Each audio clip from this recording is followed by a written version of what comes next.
صدر BRS KCR کے clay کی ہڈی یعنی ہپ بون کی تبدیلی کا آپریشن کامیاب۔ سابق چیف منسٹر و صدر BRS KCR کے ہپ بون کی تبدیلی کا کامیاب سرجری ہوئی ہے۔ یشودا کے ڈاکٹروں کی ٹیم نے ان کے ہپ بون کی تبدیلی کی سرجری 2 گھنٹوں میں مکمل کی۔ ہاسپٹل کے ہیلتھ بلیٹن میں کہا کہ سرجری کے دوران KCR کی صحت مستحکم تھی۔ سرجری کے بعد انہیں OPD سے جنرل روم میں منتقل کر دیا گیا۔ ڈاکٹروں کا کہنا ہے کہ KCR کو صحت یاب ہونے میں 6 سے 8 ہفتے لگیں گے۔ انہیں زیادہ سے زیادہ آرام کرنا چاہیے۔ واضح رہے کہ جمعرات کی آدھی رات کو چندر شیکھر ایراولی گاؤں میں واقع اپنے فارم ہاؤس میں باتھ روم میں پھسل کر گر پڑے تھے، جس کے بعد گھر والوں نے انہیں حیدرآباد کے یشودا ہاسپٹل سوماجی گوڑا منتقل کیا تھا، جہاں ڈاکٹروں نے CT اسکین کرتے ہوئے کلے کی ہڈی ٹوٹ جانے کا انکشاف کیا تھا۔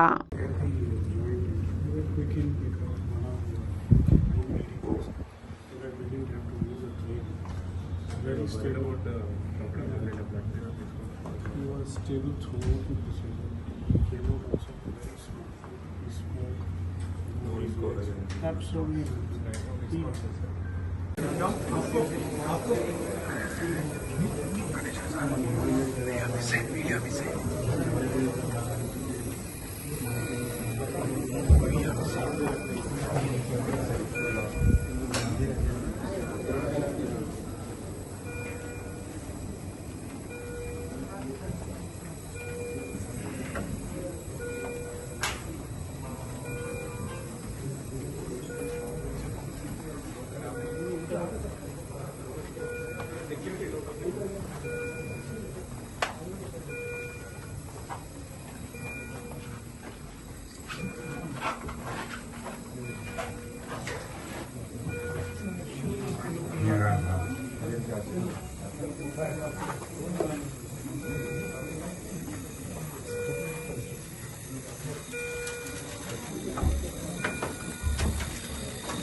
Yeah.